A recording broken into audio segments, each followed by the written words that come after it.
Hi friends, అందరికీ నమస్కారం. ఇప్పుడిప్పుడే వచ్చిన వెదర్ రిపోర్ట్ని అయితే ఇప్పుడు ఈ వీడియోలో తెలుసుకుందామండి.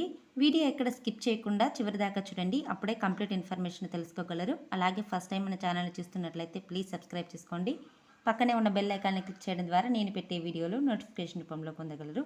అలాగే వీడియోని ఒక లైక్ చేయండి. ఇక వివరాలకు వెళ్తే, బంగాళాఖాతంలో అల్పపీడనం ఏర్పడింది.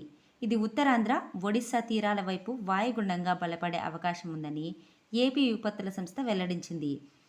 ఈ అల్పపీడన ప్రభావంతో ఏపీలో అత్యంత భారీ వర్షాలు కురవనున్నాయి.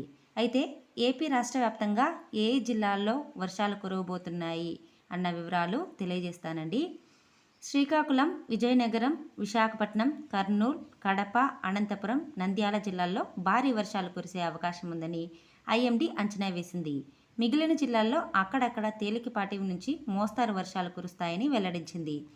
కోస్తా తీరం వెంబడి గంటకు 45 నుంచి 65 కిలోమీటర్ల వేగంతో ఈదురుగాలులు వీచే అవకాశం ఉందని అధికారులు వివరించారు.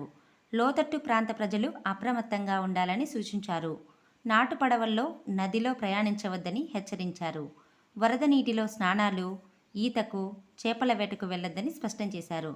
ముఖ్యంగా నదీ తీర ప్రాంత ప్రజలు అప్రమత్తంగా ఉండాలని అధికారులు సూచించారు. ఏపీలో కురుస్తున్న భారీ వర్షాల కారణంగా ఏకధాటిగా కురుస్తున్న ఈ వర్షంతో రోడ్లన్నీ జలమయమయ్యాయి. ద్విచక్ర వాహనాలు మరికొన్ని గంటల పాటు రోడ్లపైకి రావద్దని పోలీసులు హెచ్చరికలు జారీ చేశారు. వీవీఐపీలు బయటకు రావద్దని పోలీసులు కోరారు.